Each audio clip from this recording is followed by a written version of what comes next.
हरिः ॐ श्री गुरुभ्यो नमः। हरिः ॐ।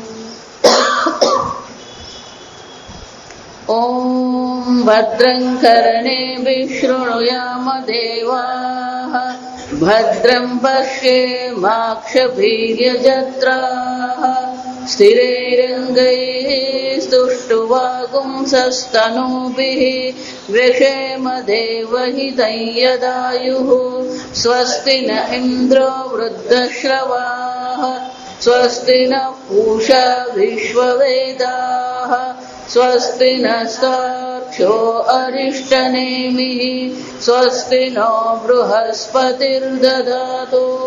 ॐ शान्ति शान्ति शान्तिः। ॐ सहना भवतु, सहनौ भुनक्तु, सह वीर्यं करवावहै, तेजस्विनावधीतमस्तु मा विद्विषावहै। ॐ शान्ति शान्ति शान्तिः। सदाशिवसमारम्भां शङ्कराचार्यमध्यमाम् अस्मदाचार्यपर्यन्तां वन्दे गुरुपरम्परां। श्रुतिस्मृतिपुराणानाम् आलयं करुणालयं नमामि भगवत्पादं शङ्करं लोकशङ्करं। शङ्करं शङ्कराचार्यं केशवं बादरायणं सूत्रभाष्यकृतौ वन्दे भगवन्तौ पुनः पुनः। ईश्वरो गुरुरात्मेति मूर्तिभेदविभागिने व्योमवद्व्याप्तदेहाय दक्षिणामूर्तये नमः। निधये सर्वविद्यानां विषजे भवरोगिणां गुरवे सर्वलोकानां दक्षिणामूर्तये नमः। ॐ नमः प्रणवार्थाय शुद्धज्ञानैकमूर्तये निर्मलाय प्रशान्ताय दक्षिणामूर्तये नमः। 57 पानु मंत्र 8।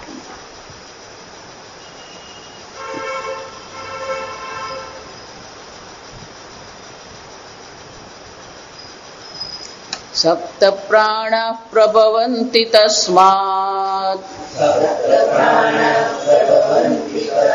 सप्तार्चिषः समिदः सप्त होमाः।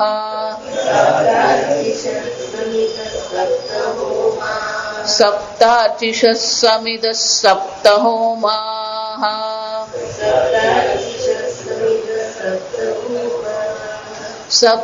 सप्त इमे लोका येषु चरन्ति प्राणाः।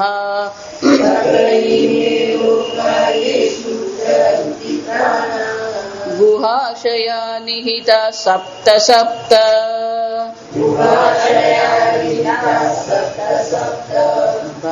सप्तः शीर्षण्यः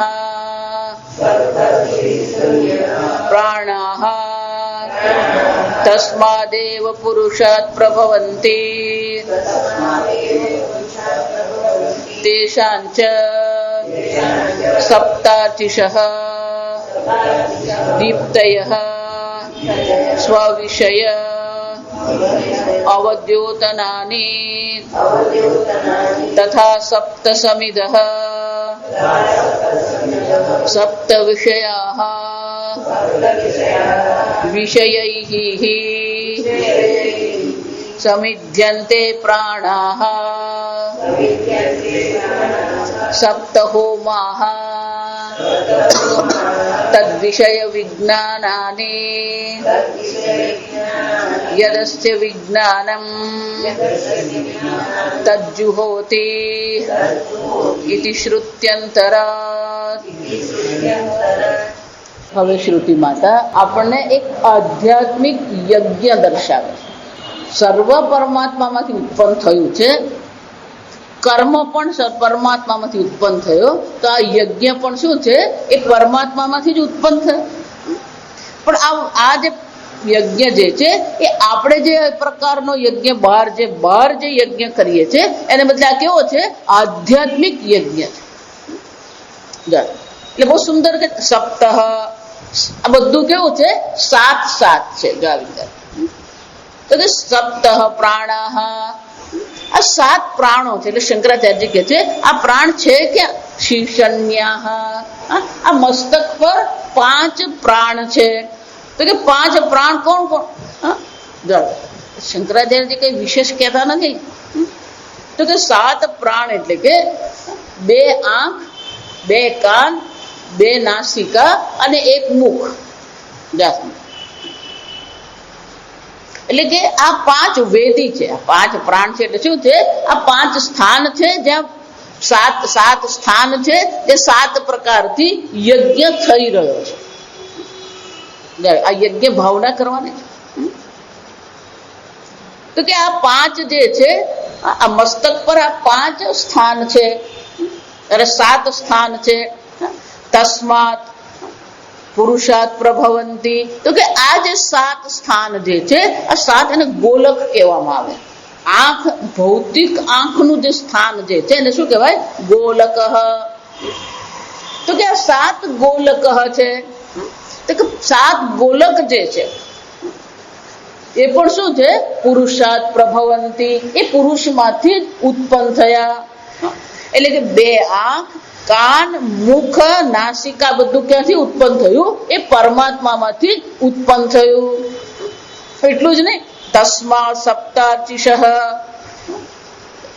તો કે આ જે 7 ગોલક છે જે પરમાત્મામાંથી ઉત્પન્ન થયા એમાં 7 અર્ચશિહ, સપ્તાર્ચિષ એટલે કે 7 જ્વાળાઓ નીકળી રહી છે.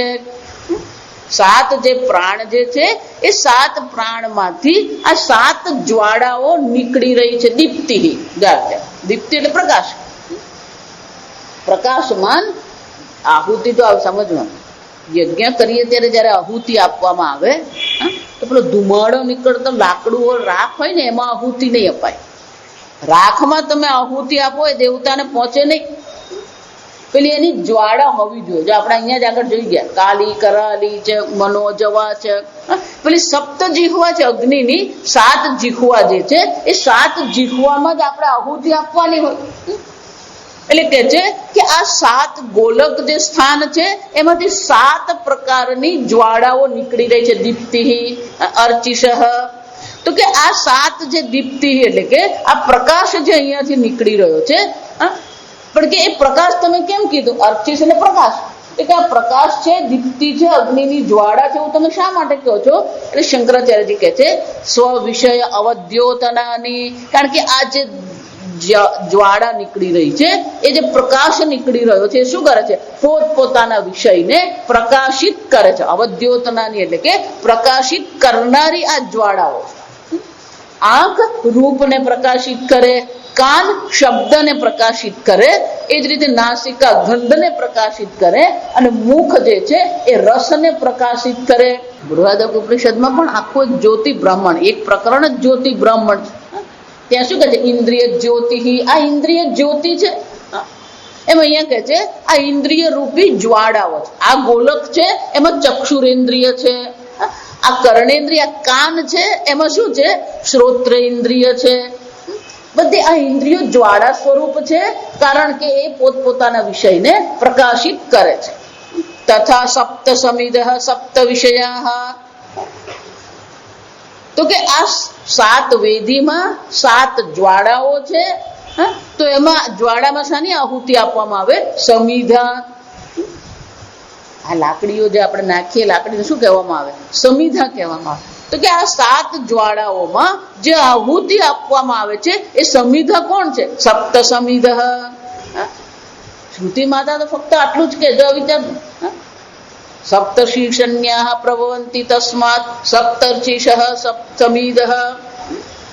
એટલે શંકરાચાર્યજી કહે છે આ 7 જે સમિધા છે કોણ છે? 7 વિષયા. 7 વિષયો એ 7 સમિધા છે. અને એનો અર્થ શું થાય? સપ્ત હોમાહ, સતત આ 7 પ્રકારના હોમ થઈ રહ્યા છે. કેમ? તદ વિષય વિજ્ઞાનાની હોમાહ, આ વિષયનું જ્ઞાન પ્રાપ્ત કરવું એ શું છે? હોમ છે. એનો અર્થ શું થયો? તમે આંખથી જુઓ છો એ શું કરી રહ્યા છો? આંખમાં રૂપની આહુતિ આપી રહ્યા છો. તમે શ્રવણ કરી રહ્યા છો તો તમે શબ્દની કર્ણેન્દ્રિયમાં આહુતિ આપી રહ્યા છો. જો ભાવના છે એનો અર્થ શું થયો? તમારું જીવન જ શું છે? યજ્ઞ છે. ભગવાન શંકર ભગવાનને આપણે માનસ પૂજામાં શું કહીએ? આત્મા તમ ગિરિજામતિ. એ ભગવાન મારો આત્મા તમે જ છો. તો અદ્વૈત થી જ ચાલુ થાય આ સમજવાનું. છેલ્લે અદ્વૈત નથી, આ સમજો. પ્રારંભથી જ અદ્વૈત છે. આત્મા તમે, ભગવાન તમે આત્મા છો. આ જે લોકો રોજ બોલતા ને શિવ માનસ પૂજા, એમાં પેલો શ્લોક આવે છે, આત્મા ત્વમ ગિરિજામતિ. આ ગિરિજા છે એ મારી બુદ્ધિ, એ પાર્વતી છે. પ્રાણા સહચરા, આ ભગવાન તમારા જે ગણ છે જે સતત તમારી સાથે ચાલનારા છે, સહચર જે છે એ બધા કોણ છે? આ પ્રાણ તમારા સહચર છે. શરીરમ ગૃહમ, આ શરીર એ ઘર છે. પૂજા તે વિષયોપભોગ રચના, આ વિષયોનો ઉપભોગ હું કરું છું એ શું છે? તમારી પૂજા છે. તમે આત્મા સ્વરૂપે છે. આંખથી હું રૂપની આહુતિ આપું છું, પૂજા કરું છું. કર્ણેન્દ્રિયથી હું તમારી શબ્દ સ્વરૂપે પૂજા કરું છું. નો શું થયું? ખોટું જોવાનું નહીં, ખોટું બોલવાનું નહીં, ખોટું સાંભળવાનું નહીં, ખોટું ખાવાનું નહીં, અને ખોટો સ્પર્શ કરવાનો નહીં. કેમ? કે આ બધું શું છે? આ પરમાત્માની શું છે? પૂજા છે. વિષયનો ઉપભોગ કરવો એ પરમાત્માની પૂજા છે. એ જ વસ્તુ અહીંયા કઈ રીતે કીધું? સપ્ત હોમાહ, આ 7 હોમ સતત ચાલી રહ્યા છે. અને 7 હોમમાં 7 વિષયોની આહુતિ આપવામાં આવી રહી છે. સપ્ત હોમાહ સપ્ત વિષયાહ. કેમ તમે આવું કહો છો? કારણ કે વિષયૈ સમિધ્યન્તે પ્રાણાહ, આ જે સપ્ત પ્રાણ, જે 7 ઇન્દ્રિયો જે છે એ 7 ઇન્દ્રિયોમાં શું કરવામાં આવી રહ્યું છે? આ વિષય રૂપી સમિધ્યન્તે એટલે સમિધાની આહુતિ આપવામાં આવે. કે આ 7 ઇન્દ્રિયો જે છે એ 7 ઇન્દ્રિયોમાં 7 વિષયોની શું કરવામાં આવી રહી છે? આહુતિ આપવામાં આવી રહી છે. તો કે તમે આવું કહો છો સપ્ત હોમાહ, વિષયનું જ્ઞાન મેળવવું, ઇન્દ્રિયો દ્વારા વિષયને જાણવું એ હોમ છે. એ તમે કેમ આવું કહો છો? એટલે શંકરાચાર્યજી કહે છે અહીંયા જ કીધું છે એવું નહીં. શ્રુતિ અંતરાત મહાનારાયણ ઉપનિષદમાં પણ કહેવામાં આવ્યું, તદસ્ય વિજ્ઞાનમ તજ્જુહોતિ. આ વિષયોનું વિજ્ઞાન છે એટલે કે વિષયોનું જ્ઞાન મેળવવું એ શું છે? તજ્જુહોતિ. એની જ આ વિષયની આહુતિ ઇન્દ્રિયમાં આપવામાં આવી રહી છે. આમ આ ઇન્દ્રિયોમાં આહુતિ વિષયોની આપવામાં આવી રહી છે. અને એટલા માટે જેને શું કહેવામાં આવે છે? સપ્તહોમાહ. કિંચ સપ્તઈ મે લોકાહ, કે આ પ્રકારથી જ્યારે આહુતિ આપવામાં આવે છે તો ફળ શું મળે છે? તો શું કહે છે? સપ્તલોકાહ. આ 7 લોક જે છે એની પ્રાપ્તિ છે. એટલે કે સપ્તલોકાહ ઇન્દ્રસ્થાનાની યેસુ ચરંતિ સંચરંતિ પ્રાણાહ. આ 7 જે ગોલક જે છે એમાં જ આ પ્રાણ શું કરતો રહે છે? વિચરણ કરતો રહે છે. આ ભાવના છે. આ સમજ. વેદાંત એટલે 2 જ વસ્તુ છે. એક ભાવના છે અને બીજું જ્ઞાન છે. ભાવના જે છે એ તમને જ્ઞાન માટે અધિકારી બનાવે છે. કર્મ કરીએ ત્યારે ઈશ્વરાર્પણ બુદ્ધિ, કર્મફળ પરમાત્મા ઉત્પન્ન કરે છે. તો કર્મફળ જ્યારે પ્રાપ્ત થાય છે તો કર્મફળ પ્રત્યે આપણી ભાવના કઈ છે? પ્રસાદ બુદ્ધિ. કર્મયોગ એટલે 2 જ વસ્તુ સમજવાનું. કર્મમાં ઈશ્વરાર્પણ બુદ્ધિ, કર્મફળમાં પ્રસાદ બુદ્ધિ. આ ભાવના છે. જો સમજો, કર્મ તમે જ કરી રહ્યા છો પણ ભાવના શું કેળવવાની છે? ઈશ્વરાર્પણ બુદ્ધિ. આ કર્મ હું ઈશ્વરને અર્પણ કરું છું. જો એટલા માટે દરેક પૂજા કર્યા પછી આપણે શું કહીએ છીએ? કાયેન વાચા મનસેન્દ્રિયર્વા બુદ્ધ્યાત્મના પ્રકૃતિ સ્વભાવ કરોમિ યદ્યત સકલમ પરસ્મૈ નારાયણાયેતિ સમર્પયામિ. જે પણ કઈ કર્મ કરીએ આપણે શું કરવાનું છે? ઈશ્વરને અર્પણ કરવાનું.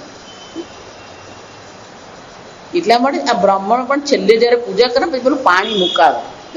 આપણે એને પાણી મુકાવો કહીએ છીએ. ખરેખર શું કે છે? બ્રહ્માર્પણમસ્તુ ન મમ. હવે આ મારું નથી, આ કર્મ હું શું કરું છું? પરમાત્માને અર્પણ કરું છું. પરમાત્માને અર્પણ કરાય અને પિતૃઓને તર્પણ કરાય. આ ફરક દેખાવો જોઈએ. આ પણ બધું ચોખ્ખું ચાલે. કર્મયોગ એટલે ઈશ્વરાર્પણ બુદ્ધિ અને પ્રસાદ બુદ્ધિ. આ ભાવના જ એ જ રીતે શ્રુતિ માતા આપણને એક ઉપાસના જેવું બતાવે છે કે આ 7 પ્રકારના હોમ સતત થઈ રહ્યા છે. તો એ ભાવના કેળવવી. સવારના પોરમાં જો આ ભાવના કેળવી લીધી હોત, આપણું સંપૂર્ણ દિવસ પણ શું થવાનું? એ હોમ સ્વરૂપ બની જ જાય. યજ્ઞ સ્વરૂપ જ આપણું જીવન છે. સતત એ ભાવના આપણે કેળવવા પડે. આ ભાવના એવી છે કે એકવાર એને કેળવવી પડે, પણ એકવાર એ કેળવાઈ ગઈ પછી આપણું જીવન શું થઈ જાય? સહજ થઈ જાય. શંકરાચાર્ય એટલા માટે હંમેશા કે કોઈ પણ ગુણ હોય કે કોઈ પણ ભાવના હોય, પ્રારંભમાં તમારે પ્રયત્ન કરવો પડે, પણ એકવાર મનમાં એ આદત પડી ગઈ, કેળવાઈ ગયું, પછી શું છે? પ્રયત્ન કરવો પડે ને, એ આપોઆપ જ થાય. જે લોકો રોજ સવાર સાંજ જપ કરતા હોય, પછી હલતા ચાલતા પણ શું થતું હોય? પેલું ચાલુ જ રહે. એક વાર સવારના પોરમાં ઉઠીને નાહી ધોઈને તૈયાર થઈને માળા કરી લીધી, પછી શું થવાનું? એને અજપા કહેવાય. જપા કહેવાય. જપ એટલે તમે પોતે પ્રયત્નથી કરો. અજપા એટલે તમારે પ્રયત્ન કરવો પડે નહીં, આપોઆપ એ જપ શું થાય? થતા. આ ચૈતન્ય મહાપ્રભુ વિશે એવું કહેવાય કે સતત એ પેલું કૃષ્ણનું ચિંતન કરતા અને કૃષ્ણનું નામ લેતા હતા. એટલે પછી એમની જીહવાને પેલું કૃષ્ણની આદત પડી ગઈ. પણ પેલું શૌચ માટે જાય ત્યારે ભગવાન નામ લેવાય નહીં. પણ પેલું જીભને આદત પડી ગઈ. એવું કહેવાય કે શૌચ કરવા જાય ને ત્યારે પેલી જીભ પકડી રાખવી પડતી એમને, કે પેલી જીભ બોલે ભગવાન નામ. અશુદ્ધ સ્થાન છે, અશુદ્ધ ક્રિયા છે, એટલે ત્યાં ભગવાનનું નામ હોવું જોઈએ નહીં. એટલે એમણે શું કરવું પડતું? પેલી જીભ પકડી રાખતા. કેમ? પેલી જીભને શું થઈ ગઈ? આદત પડી ગઈ.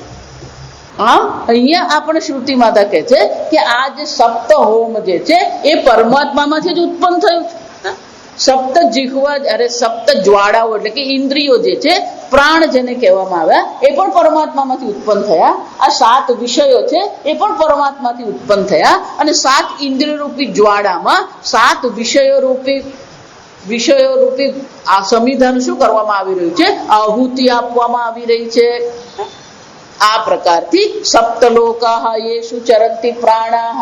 આ પ્રાણ જે છે એ સતત ક્યાં વિચરણ કરતો રહે છે? આ 7 સ્થાન પર વિચરણ કરતો રહે છે.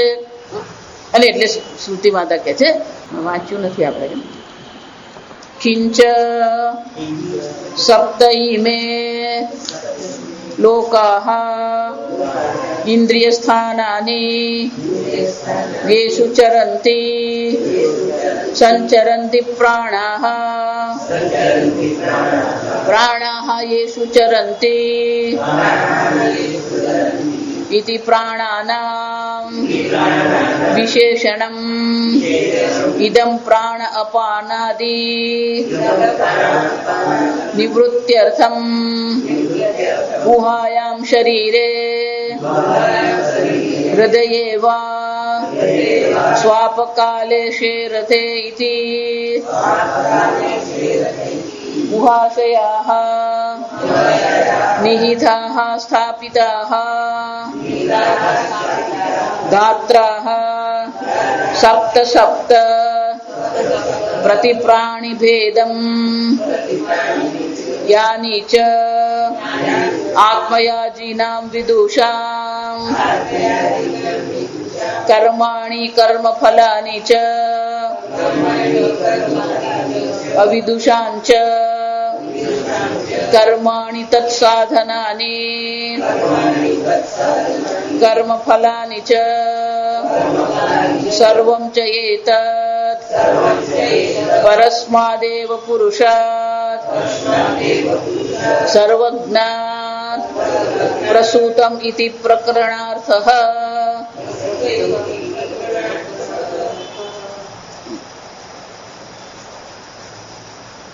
ઇન્દ્રિય સ્થાનાની સપ્તમ ઈમે લોકાહ. આ જે લોક જે છે એ ઉર્ધ્વ લોક નથી. શંકરાચાર્યજી કે છે સપ્ત ઈમે લોકાહ જ્યારે કહેવામાં આવ્યું તો એ લોક કયા છે? ઇન્દ્રિય સ્થાનાની. આ ઇન્દ્રિયનું જે સ્થાન જે છે એ 7 લોક છે. અને ત્યાં શું થાય છે? યેષુ ચરંતી પ્રાણાહ. ત્યાં આ 7 પ્રાણ વિચરણ કરી રહ્યા છે. એટલે શંકરાચાર્યજી બહુ સરસ કહે છે પ્રાણા યેષુ ચરંતી. આ વાક્ય છે. યેષુ લોકા સપ્તઈમે લોકાહ યેષુ ચરંતી પ્રાણાહ. આ મંત્ર છે. શંકરાચાર્યજી કહે છે યેષુ ચરંતી પ્રાણાહ કહીને શ્રુતિમાં આપણને કહે છે શું કહે છે? ઇતિ પ્રાણાનામ વિશેષણમ. આ પ્રાણની વિશેષતા છે. આ પ્રાણ કયા છે? જે 7 જે ઇન્દ્રિયોના સ્થાન છે એમાં વિચરણ કરી રહ્યા છે. જો ઇન્દ્રિયના 7 સ્થાન પર એ વિચરણ કરનારા છે તો પછી શું થશે? આ વિશેષણ દ્વારા આપણે દર્શાવવામાં આવ્યું પ્રાણ અપાનાદિ નિવૃત્ત્યર્થમ. આ પંચ પ્રાણની આપણે ચર્ચા કરી રહ્યા નથી. અહીંયા સપ્ત પ્રાણની ચર્ચા છે. પંચ પ્રાણની નિવૃત્તિ માટે શું કહેવામાં આવ્યું? યેષુ ચરંતી.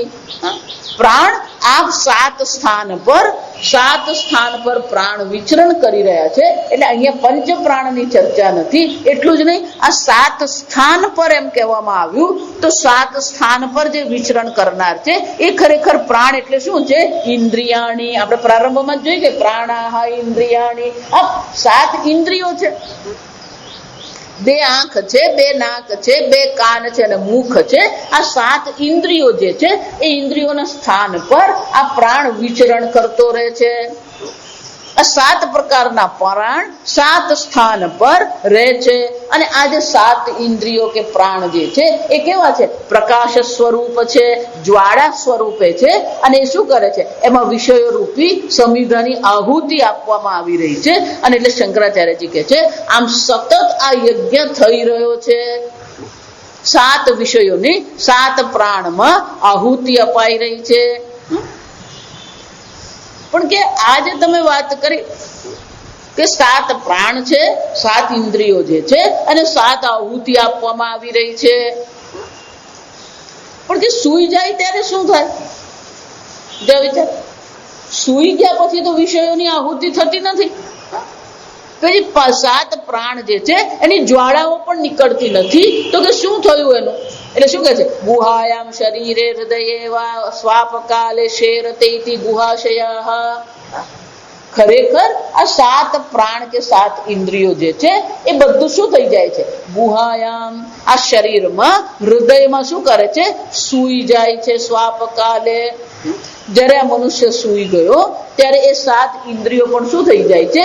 સૂઈ જાય છે. ગુહાશયઃ. એ ક્યાંય બહાર જતું નથી. એનો અર્થ શું થયો? ઇન્દ્રિય રૂપી જ્વાળાઓ જે છે એ જ્વાળાઓ સૂતી વખતે શું થઈ ગઈ? શાંત થઈ ગઈ. પણ પાછો પેલો જયારે જાગે ત્યારે શું થાય છે? પાછી એ જ્વાળાઓ નીકળે છે. માતાજી હવે મને ખબર પડી કે આટલું બધું મને ક્રોધ કેમ આવે છે. આ બધી જ્વાળાઓ છે. આ ક્રોધની જ્વાળા નથી. આ સમજવું. આ વિષય ગ્રહણ કરનારી જ્વાળા છે. વિષય નહીં મળે ને આવે ને એને ક્રોધ કહેવાય. આ તો શું છે? સહજ છે. એને માટે તમારા ક્રોધની આવશ્યકતા નથી. સહજ રીતે જ આ ઇન્દ્રિય રૂપી જ્યોતિ જે છે, જ્વાળાઓ છે, એમાં વિષયની આહુતિ અપાઈ જ રહી છે.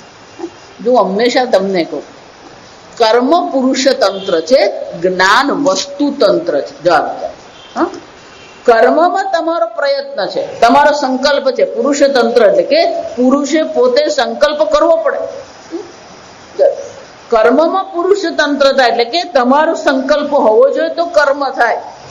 પણ જ્ઞાનમાં તમારો સંકલ્પ છે. તમારી આંખ સામે કંઈક છે તો એ શું થવાનું? સહજ છે. જ્ઞાન માટે પ્રયત્ન નથી. જ્ઞાન હંમેશા સહજ જ હોય. આવી જાય બ્રહ્મ જ્ઞાન પણ સહજ જ છે, આ સમજો. પણ એ બ્રહ્મ જ્ઞાનની તૈયારી કરવામાં જ આપણે શું કરીએ? જો આ પુલ બનાવે ને, આપણે એમ થાય કે હવે આમ સ્લેબ ગોઠવી દેવાનું, આમ સ્લેબ ગોઠવો ને એટલે પછી સ્લેબ પડે. આ સુરતમાં અમદાવાદમાં જે બધા સ્લેબ પડે ને, કેમ પડે? હા, કારણ કે પેલું એનું એલાઇનમેન્ટ કરેલું જ નહીં હોય. આવડા મોટા વજનદાર સ્લેબ હોય એને તમારે પેલા થાંભલા પર મૂકવાના હોય. થોડુંક પણ જો તમારું એલાઇનમેન્ટ આગળ પાછળ થઈ ગયું હોય તો શું થવાનું? જો વિચાર, એનું સમતોલન રહે જ નહીં. આપણને એમ થાય કે આવડો મોટો સ્લેબ છે, 1 સેન્ટીમીટર આ બાજુ કે 1 સેન્ટીમીટર આ બાજુ શું ફરક પડે? પણ 1 સેન્ટીમીટર જો આ બાજુ તમે સ્લેબને કરી દીધો, ઓલું ગુરુત્વાકર્ષણ શું કરવાનું? એ સમતોલન બગાડી જ નાખે. જો વિચારતો, એ ભગવાનનું ગુરુત્વાકર્ષણ કામ કરી જ રહે છે. જરા પણ અસમતોલન થઈ જાય એટલે સ્લેબ શું થવાનો? પડવાનો જ છે. એનો અર્થ શું થયો? થાંભલા બની જાય, પેલા સ્લેબ બની ગયા. જે વાર લાગે એ ક્યાં લાગે? એલાઇનમેન્ટ કહેવાય એને. આ એન્જિનિયરિંગની ભાષામાં એને શું કહેવાય? એલાઇનમેન્ટ કરવું પડે. અને એ 2 સ્લેબનું પાછું થાંભલા પર તો એલાઇનમેન્ટ કરવાનું જ હોય, પણ પેલા 2 સ્લેબનું પણ શું કરવું પડે? પેલું એલાઇનમેન્ટ કરવું પડે. જો સ્લેબ 2 ઊંચા નીચા હોય તો પણ શું થાય? જો સ્લેબ ઊંચા નીચા હોય, પેલું વજનદાર વાહન જાય અને વજનદાર વાહનનું શું થાય? ઇમ્પેક્ટ કહેવાય એને. એવો આઘાત એનો પડે કે પેલો સ્લેબ શું થઈ જાય? તૂટી જ જાય. એમ વેદાંતમાં જ્ઞાન તો સહજ જ છે. સામે વિષય છે, ઇન્દ્રિયો કામ કરી રહી છે, તો જ્ઞાન શું છે? થવાનું જ છે. આ સમજો. એમ બ્રહ્મ જ્ઞાનમાં પણ શું છે? આ ગુરુ અને શિષ્યનું એલાઇનમેન્ટ થાય, શાસ્ત્ર અને શિષ્યનું એલાઇનમેન્ટ થાય તો જ્ઞાન તો થવાનું જ છે. કોણ તમને રોકવાનું છે? જે રોકી રહ્યું છે, કોણ રોકી રહ્યું છે? આપણા અંતઃકરણની જે અશુદ્ધિ છે, આપણા અંતઃકરણની જે ચંચળતા છે, એ જ આપણને રોકી રહી છે. અને એટલા માટે શ્રુતિ માટે શું કહે છે? આ સપ્ત હોમ, આ 7 હોમ થઈ રહ્યા છે, એવી ભાવના આપણે કેળવીએ. આપણું અંતઃકરણ શું થવાનું? શુદ્ધ થવાનું જ છે. સંપૂર્ણ જીવન હોમ સ્વરૂપ છે, યજ્ઞ સ્વરૂપ છે. જેટલી ભાવના તમે કેળવશો ને એટલું જ તમારું મન શાંત રહેશે. જો વિચારી, હું હંમેશા જે વારંવાર કહું છું, સુખ તો બહુ દૂરની વસ્તુ છે. પહેલા મનને શાંત તો કરો. ગીતામાં એટલે ભગવાન કહી ગયા અશાંતસ્ય કુત સુખમ. પણ ક્યારે થાય? જો જેની ભાવના યોગ્ય, જો ત્યાં એ જ કીધું, જેની ભાવના યોગ્ય છે એનું મન જ શાંત થઈ શકે. જો ભાવના જ તમારી ખોટી છે તો પછી તમારું મન શાંત થઈ શકે જ નહીં. ભાવના યોગ્ય હોવી જોઈએ. ઈશ્વરે મને આ જીવન આપ્યું છે, ઈશ્વરે મને મનુષ્ય શરીર આપ્યું છે. જો આ તમે જો આ દરેકના ઘરમાં તમે જાઓ ને તો બધા શોકેસ હોય. શોકેસમાં પણ જાત જાતની વસ્તુઓ પડેલી હોય. એ દરેક વસ્તુનો એક ઇતિહાસ હોય. જા સમજ, આ હું બેડમિન્ટન રમેલો, બેડમિન્ટન જીતી આવેલો એનો આ છે. આ ગણપતિ છે, મારી બર્થડે પર મને દાદાએ આ ગણપતિ આપેલા. જા પેલો સાચવી રાખે છે. અને જે આવે એને શું કરે? પેલો ગૌરવથી કહેતો હોય.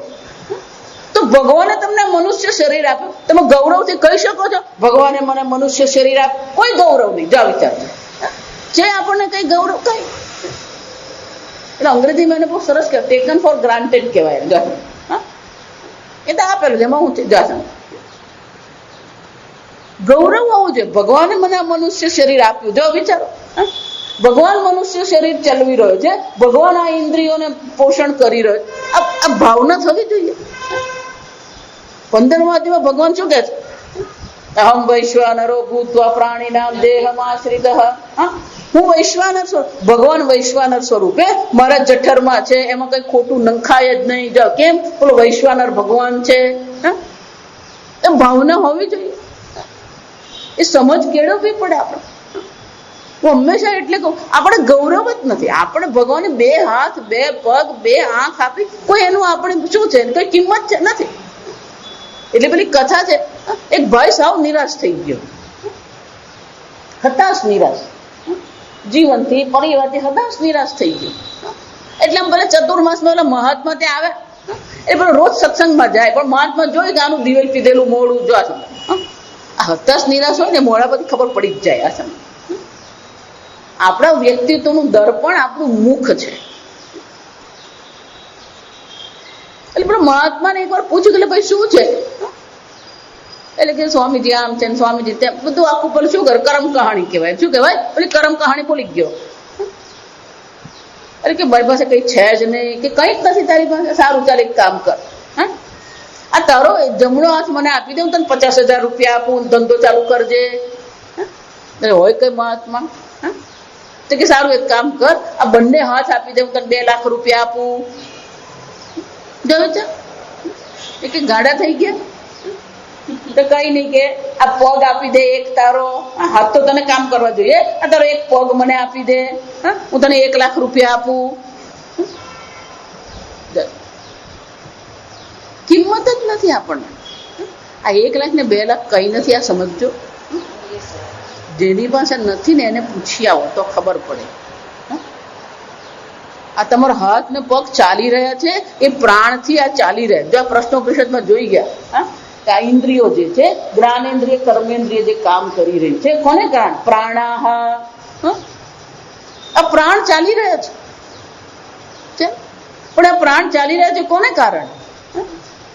જો એ સમજો. એટલે જ કહું, બાળકોને એ જ પ્રશ્ન પૂછવાનો ને વડીલોને આ જ પ્રશ્ન પૂછવો પડે, કે પ્રાણ ચાલે છે કે પ્રાણ તમે લો છો? જો સમજો, પ્રાણ ચાલી રહ્યા છે, હૃદય ચાલી રહ્યું. તમે બાના ગર્ભમાં હતા, અને તમારું પેલું 1 સેન્ટીમીટરનું હૃદય હતું, ત્યારથી આ હૃદય શું કરી રહ્યું છે?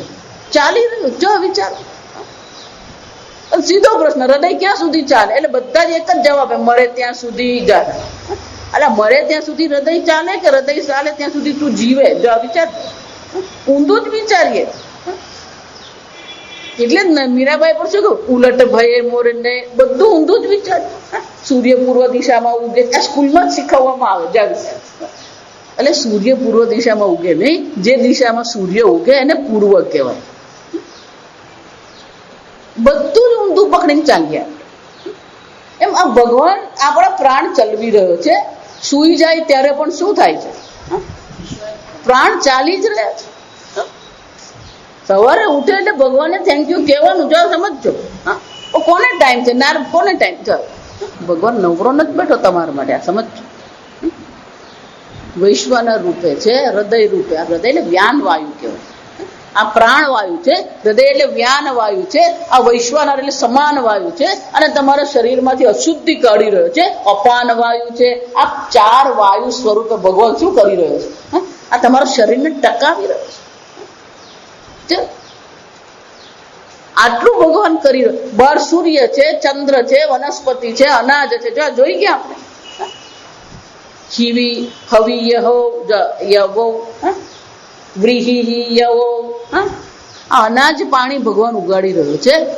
તમે તો ખાલી રોપો છો. આ સમજો, આપણે શેરડી રોપીએ, શેરડી ઉગાડવા વાળો કોણ છે? એ પરમાત્મા. આ સમજો, બહુ સુંદર છે. આ સપ્ત હોમ જે આપણને દર્શાવે છે, એક આપણે આ સપ્ત હોમ ચાલી રહ્યો છે એ ભાવના કરવાની છે. અને એ સપ્ત હોમ જે ચાલી રહ્યા છે એના માટે શું કે છે? બહુ સુંદર કે છે, ગુહાશયા. જ્યારે સૂઈ ગયા ત્યારે આ બધી વસ્તુ શું થાય છે? એ હૃદયમાં સુષુપ્ત અવસ્થામાં છે. વળી પાછો જાગે ત્યારે શું થઈ જાય? આ હોમ પાછો શરૂ થઈ જાય છે. સૂઈ ગયો ત્યારે એ પણ શું છે? અવ્યક્ત અવસ્થામાં રહે છે. જાગે ત્યારે પાછો એ ચાલી રહ્યો છે. નિહિતા સ્થાપિતા દાત્રા સપ્ત સપ્ત પ્રતિ પ્રાણ ભેદમ. આમ એ પરમાત્મા જે અક્ષર પુરુષ છે, ધાત્રા એ ધારણ કરનાર, પ્રાણને ધારણ કરનાર પણ એ છે. અવ્યક્ત અવસ્થામાં પણ એ પ્રાણને અવ્યક્ત સ્વરૂપે ધારણ કરી રાખે છે. અને જ્યારે તમે જાગો ત્યારે એક પ્રાણને પાછો એ જગાડે છે. જાગો. અને એટલે શંકરાચાર્ય કહે છે પ્રતિ પ્રાણ ભેદમ સપ્ત સપ્ત. 7 એટલા માટે કહેવામાં આવ્યું કે દરેક ઇન્દ્રિયમાં એક એક પ્રાણ છે, એટલે 7 કહેવામાં આવ્યા. કે પણ આંખ તો એક જ છે, 2 કેમ કીધી? જો આપણને છે ને ખ્યાલ જ નથી. હું એટલે જ કહું, આ ભગવાને જે રચના કરી ને એટલી અદ્ભુત રચના છે, આપણે એને પ્રત્યે કોઈ પ્રકારનું સન્માન નથી. એની વિશેષતા આપણે જાણતા જ નથી, એટલે આપણે એની વિશેષતા જાણતા નથી, કોઈ ગૌરવ થતો જ નથી આપણે. ત્યાં સમજો, ડાબો કાન અને જમણો કાન જ્યારે એમ કહેવામાં આવે, આ 2 કાન અલગ છે.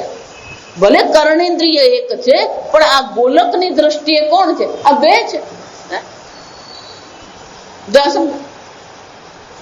બેની કેમ જરૂર પડે? આ વિચારી જોજો. આ બંનેની આપણને જરૂર છે. બંને બાજુથી શ્રવણ થઈ રહ્યું છે, અને તો એટલા માટે જ કહું, આપણને એમ થાય કે આપણે સ્ટીરિયો સિસ્ટમ બનાવી. ખરેખર સ્ટીરિયો સિસ્ટમ કોણ બનાવી ગયું? આ ભગવાને સ્ટીરિયો સિસ્ટમ બનાવેલી જ છે. આપણે એમ માનીએ કે આપણે બધું ભગવાને બનાવેલું છે. આ સમજવાનું, કોઈ કઈ સ્ટીરિયો બનાવ્યું નથી. આ 2 કાન આપીને ભગવાને શું કર્યું છે? એ સ્ટીરિયો સિસ્ટમ બનાવેલી જ છે. આ 2 આંખ આપી, જો આ 2 આંખ આપી છે ને, એટલા માટે આ 3D જેને કહેવામાં આવે. હવે આ બધા 3D પિક્ચર આવ્યા, પણ ભગવાન તે દિવસનું 3D બનાવેલું. 2 આંખ છે એટલા માટે આ ત્રીજું જે પરિમાણ જેને કહેવાય, એ ત્રીજું પરિમાણ ઊંડાઈ કહેવાય એને. એ ગહનતા આપણે જોઈ શકીએ છીએ. કોને કારણે? આ 2 આંખ છે, તો એક આંખથી તમે ગહનતા નહીં જોઈ શકો. આ બધી વિશેષતાઓ છે. આંખ આપણે એક કહીએ ને, આંખમાં 4 વસ્તુ થઈ રહી, તમને ખ્યાલ નહીં હોય. જો વિચાર, પહેલું તો આંખ આકાર જુએ, રંગ જુએ, આકાર જુએ, રંગ જુએ, ગહનતા જુએ અને ગતિ જુએ. આંખ 4 વસ્તુ કરે. આપણે એમ થાય કે રૂપ જોયું, પતી ગયું. આંખ શું કરી રહી છે? 4 વસ્તુ. મનુષ્યની આંખમાં 4 વસ્તુ છે. એક તો આકાર જુએ છે, રંગ જુએ છે, ગહનતા જુએ છે અને ગતિ.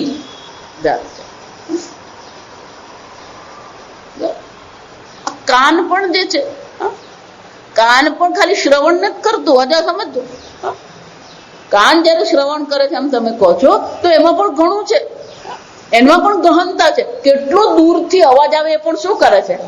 જો સમજો, તો અવાજ કેટલો દૂરથી છે એ અંતરને પણ કોણ માપે છે? આ કાન માપે છે. જો વિચાર, આ અંતરને માપવું હોય ને તો પેલી ટ્રેન આવે ને ત્યારે જોવાનું તમારે. સાંભળો, દૂરથી ટ્રેન આવતી તમને ખબર પડે કે દૂર છે. જો આ વિચાર, એનો અર્થ શું થયો? આ કાન શું માપી રહ્યું છે? ખાલી શ્રવણ નથી કર્યું, એ પેલું અંતર માપે છે કેટલું દૂર છે. જો આ વિચારો, જેમ પેલી નજીક આવતી જાય એમ આપણને ખબર પડે કે નજીક આવી રહી છે. એટલું જ નહીં, એ ફ્રીક્વન્સી કહેવાય છે સાઉન્ડની. એનો તરંગ, એનો જે ધ્વનિનો જે તરંગ છે એ પણ આપણે જોઈ શકીએ.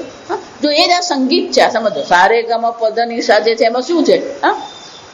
એની તીવ્રતા કેટલી છે એ પણ શું કરી શકીએ છીએ? આપણે માપી શકીએ છીએ. આ તીણો અવાજ છે, આ ગહન અવાજ છે, આ તીવ્રતા આપણે શું કરીએ છીએ? માપી શકીએ છીએ.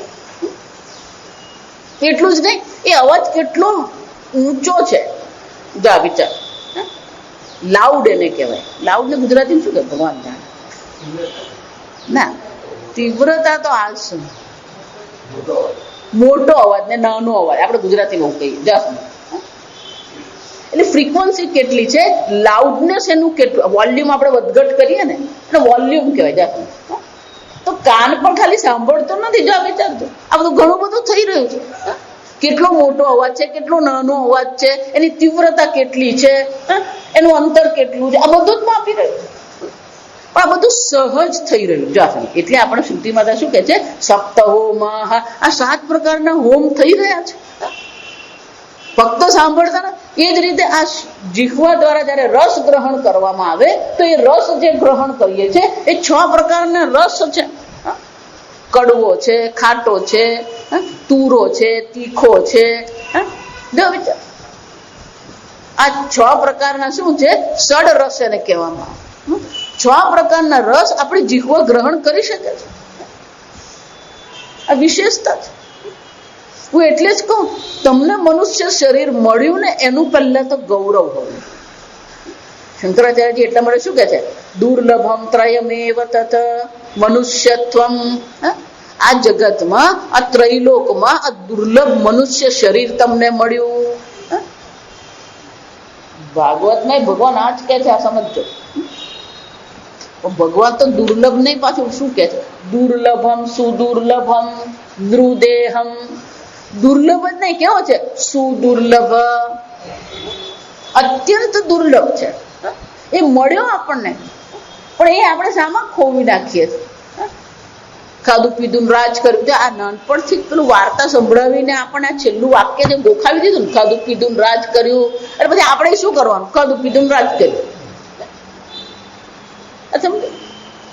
આપણું ભણતર, આપણો અભ્યાસ જ ખોટો છે.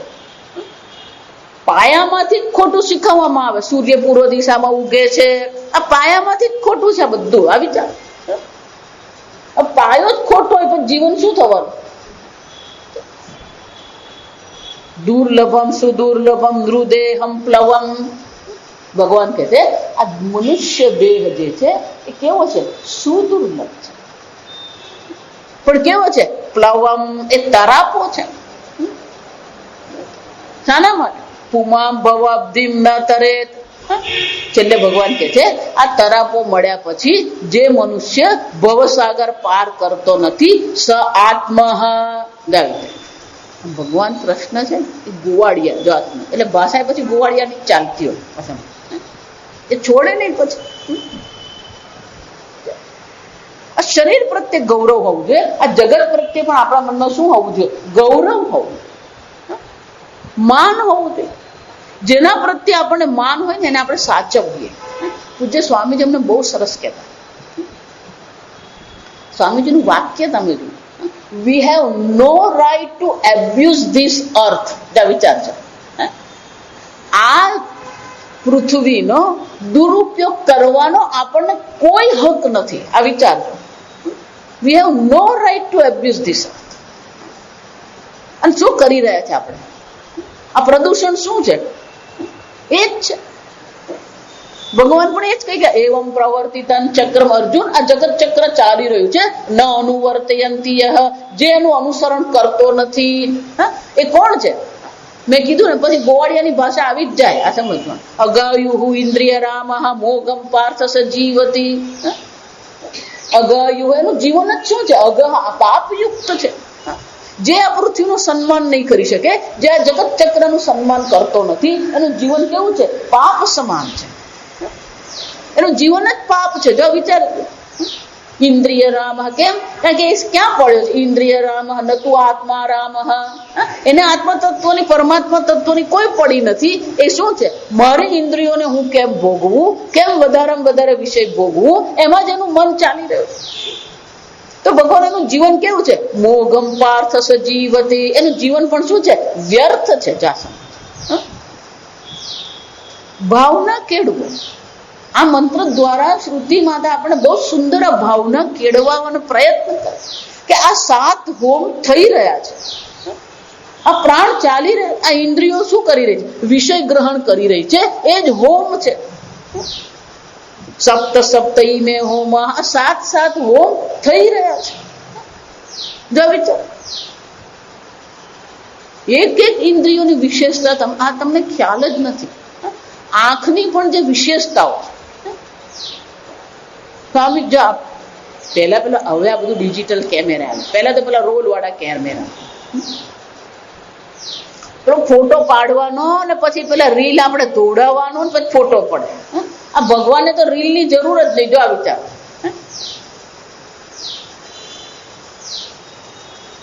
પેલો કેમેરામાં પેલું ફોકસ કરવું પડે, ઝૂમ કરવું પડે. આ આંખ તો શું કરે છે? આપોઆપ જ ફોકસ થઈ જાય ને આપોઆપ ઝૂમ થઈ જાય. તો પછી એ બેતાલ આવે ને ત્યારે બધી ખબર પડવા માંડે. જા સમજ બેતાલ આવે ને પેલો હાથ દૂર થવા માંડે એટલે બેતાલા કહેવાય. આ સમજ પેલો છાપું વાંચતો હોય તો આમ હાથ દૂર થાય જાય એમ શું કહેવાય? બેતાલા.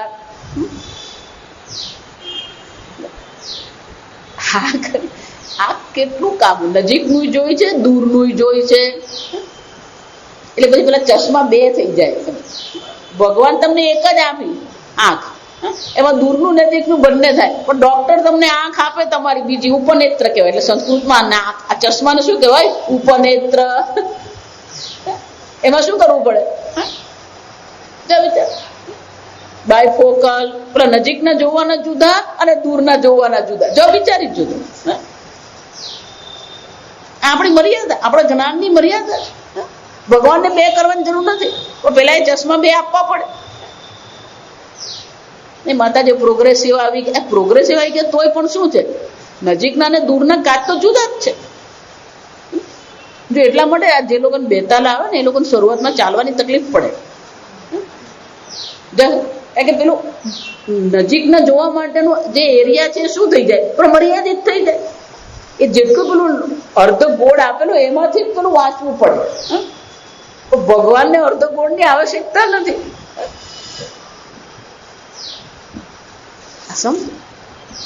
વિશેષતા સતત હવન થઈ રહ્યો છે. સપ્ત સપ્ત પ્રાણી ભેદ. કેમ? પ્રતિ પ્રાણી ભેદમ.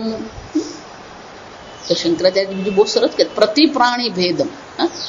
પ્રતિ પ્રાણી એટલે કે દરેક પ્રાણીની ઇન્દ્રિયો અલગ અલગ છે. કૂતરાની જે ઇન્દ્રિયો છે એવી આપણી ઇન્દ્રિયો નથી. દરેક પ્રાણીઓમાં ભેદ છે. આપણે જે ગંધ ગ્રહણ કરીએ છીએ આપણા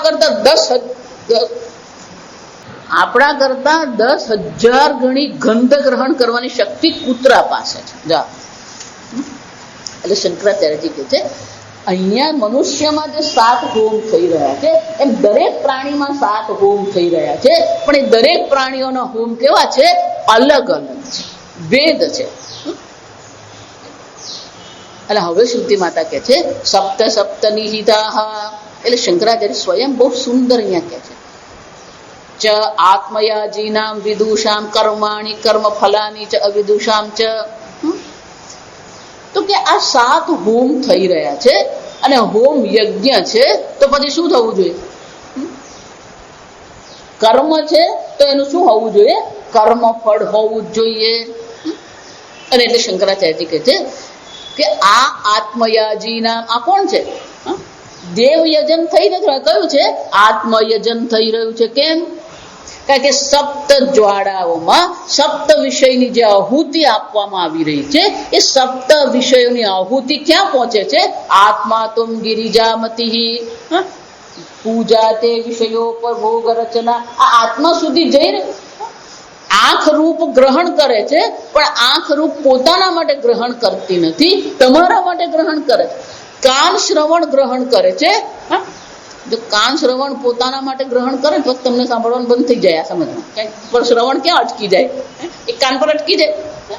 જીભ જો ખાવા માંડે ને તો તમારું ખાવાનું બહાર બાજુએ રહી જાય. એટલે ખરેખર હોમ જે થઈ રહ્યો છે ઇન્દ્રિયોમાં તો ઇન્દ્રિય રૂપી જ્વાળામાં આહુતિ અપાઈ રહી છે. પણ એ આહુતિ જે અપાઈ રહી છે કોને માટે છે? એ દેવતાઓને માટે નહીં, આત્મયાજીના.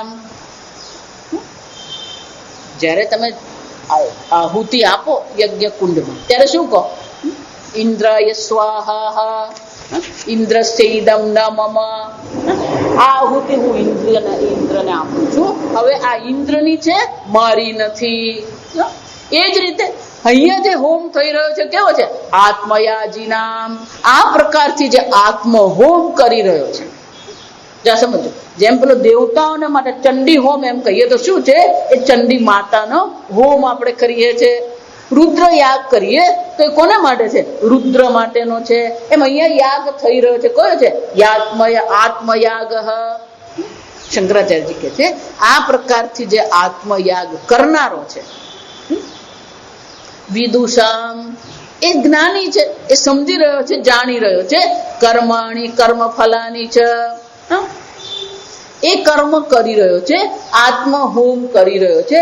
આત્મહોમનું જે કર્મ છે અને એનું કર્મફળ પણ છે. ચ અવિદુષામ ચ કર્માણી તત્સાધનાની કર્મ ફલાની છે. એ જ રીતે જે સમજતો નથી એ પણ શું છે, હોમ તો થઈ જ રહ્યો છે. સમજો, જે સમજે છે એનો પણ હોમ થઈ રહ્યો છે, નથી સમજતો એને માટે પણ શું છે, હોમ તો થઈ જ રહ્યો. તો એનું પણ કર્મ થઈ રહ્યું છે, અને કર્મ થઈ રહ્યું છે તો એનું પણ શું છે, કર્મફળ છે જ. સાધનાની ચ, અને એ સાધન પણ એનું છે જ. સર્વમ ચ એતત, આ બધી વસ્તુ જે છે શું છે, શંકરાચાર્યજી કે છે અહીંયા દર્શાવ્યું નથી, ખાલી પ્રભવંતી એટલું કીધું છે. એટલે આપણે અહીંયા શું કરી દેવું પડે, તસ્માત પરસ્માદેવ પુરુષાત સર્વજ્ઞાત પ્રસૂતમિતિ પ્રકરણાર્થ. આ બધી વસ્તુ પણ ક્યાંથી ઉત્પન્ન થઈ, હોમ કરી રહ્યા છે, હોમ પણ એ પરમાત્મામાંથી ઉત્પન્ન થયો. આ સપ્ત પ્રાણ એટલે કે 7 ઇન્દ્રિયો પણ પરમાત્મામાંથી ઉત્પન્ન થઈ, 7 વિષયો પણ પરમાત્મામાંથી ઉત્પન્ન થયા. અને ઇન્દ્રિય જ્યોતિ રૂપી અગ્નિની જે જ્વાળા છે એમાં જે 7 વિષયની આહુતિ આપવામાં આવી રહી છે, એ કર્મ પણ પરમાત્મામાંથી ઉત્પન્ન થયું. અને કર્મમાંથી જે કર્મફળ ઉત્પન્ન થયું એ પણ ક્યાંથી ઉત્પન્ન થયું, એ પરમાત્મામાંથી ઉત્પન્ન થયું. આમ સર્વ વસ્તુ ક્યાંથી ઉત્પન્ન થઈ, સર્વજ્ઞાત પ્રસૂતમિતિ પ્રકરણાર્થ. પ્રકરણાર્થ એટલે કે આ મંત્રનો અર્થ આટલો જ છે કે આ સર્વ વસ્તુ ક્યાંથી ઉત્પન્ન થઈ છે, પરમાત્મામાંથી ઉત્પન્ન થઈ છે. સમજો, આ 5મી વિભક્તિ જ યાદ રાખવાની છે. 5મી વિભક્તિ યાદ રાખો ને એટલે બધું સરળ થઈ જાય.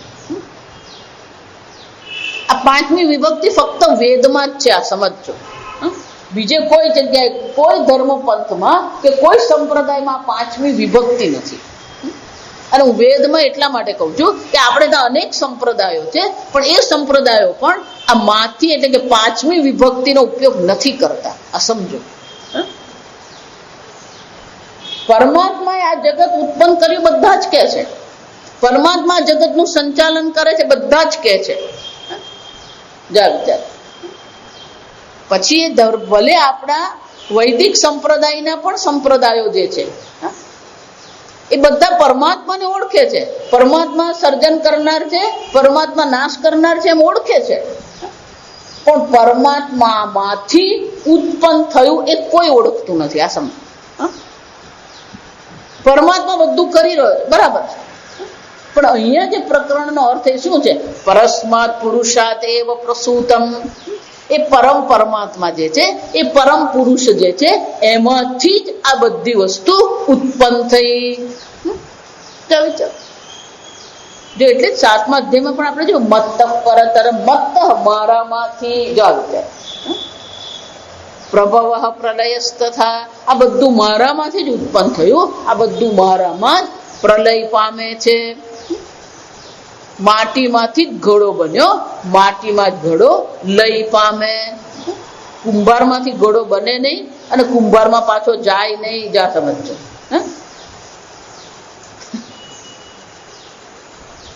એટલા માટે જયારે ઘડો લાવો ને ત્યારે માટી આવે, કુંભાર આવે નહીં. આ સમજો, આ ભેદ પણ બુદ્ધિમાં સમજાવવો જોઈએ, તો પછી વેદાંત આપણા માટે વિશેષ બને. બાકી બધું માતાજી બધું હરખું નથી ભાઈ, તું સમજતું.